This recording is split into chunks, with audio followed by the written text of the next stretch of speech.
Experts are warning of a domino effect of business closures as record COVID cases trigger staff shortages. Shops, restaurants and cafes are closing their doors or cutting opening hours as they struggle to find workers. Well, joining us live now is Andrew McKellar, CEO of the Australian Chamber of Commerce and Industry.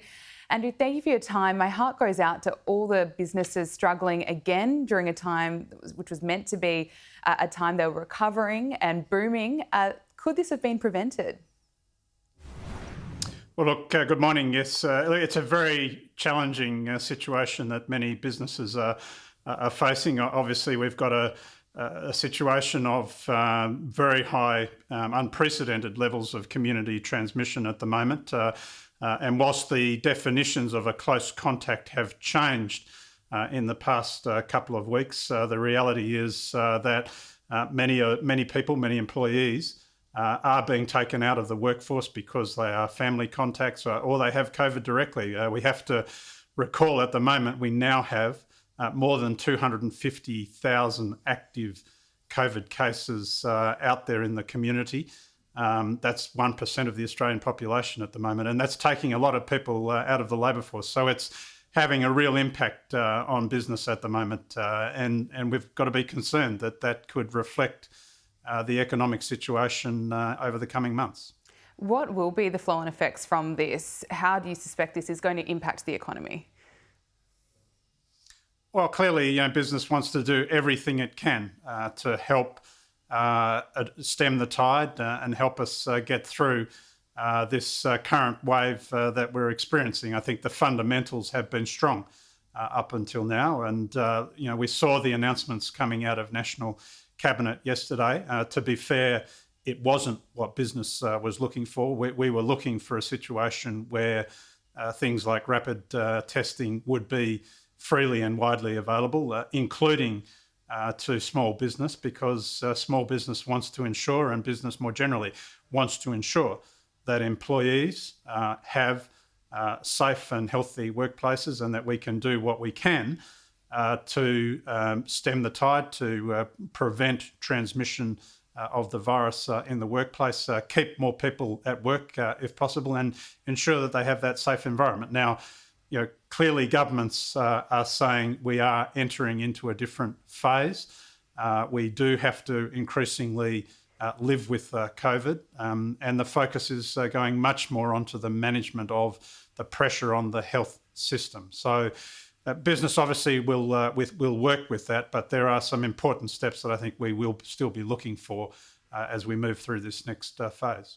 The Prime Minister has flagged that there could be a further relaxation of rules, so employers may no longer be required to test their staff for COVID-19 to meet occupational health and safety rules. Would you welcome that change? Well, I think it's a very important change. I mean, obviously, as I was saying, business is more than happy to do this, but the tests have got to be freely and widely available. If that's not going to be the case, and that is the decision of government, then yes, one of the most important things from a business point of view that I heard in the Prime Minister's statement yesterday was that they will provide this relaxation. That will be essential, that businesses don't get caught by regulators who are seeking to impose that obligation on them. We've heard this in the past. We saw last year when they talked about clarifying the situation in relation to vaccinations in the workplace. In the end, what the regulators did is they turned up their nose at the decisions that National Cabinet took, and they didn't implement them. So we have to sit down with the Attorney General and the State's Attorneys General over the next week. We have to ensure that governments do carry through on this and that business isn't faced with a new regulatory risk or regulatory burden as a result. If we do change the rules to isolation and work requirements, we're going to get into a situation where workers may feel pressured to come to work even though they're sick? Well, that is the risk, and obviously we don't want that situation. We want people to be, very clear if they have symptoms, if they're feeling sick. The best thing they can do, is take themselves out of the workplace. They can do a rapid test. Those tests need to be widely available. They need to be, very affordable. Business wants to do all it can to support its employees in this current environment. As I say, it's not what we it's the situation that we've got now is not what we were calling for, but we have to now try and make it work. But of course, there is a risk that workplaces can become an increased source of transmission in the community. We're trying to avoid that situation. Absolutely, and we've got to make some changes so we get out of the situation we're in now, where restaurants and cafes are closing because they just don't have the staff.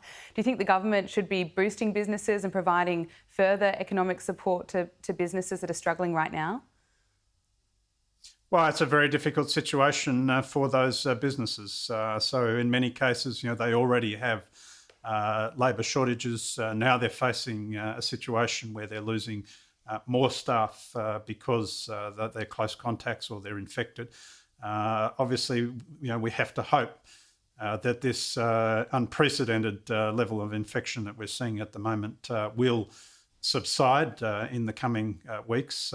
We have to hope that that's the case. But in the short term, many businesses are really facing a challenging situation in terms of operability, in terms of cash flow.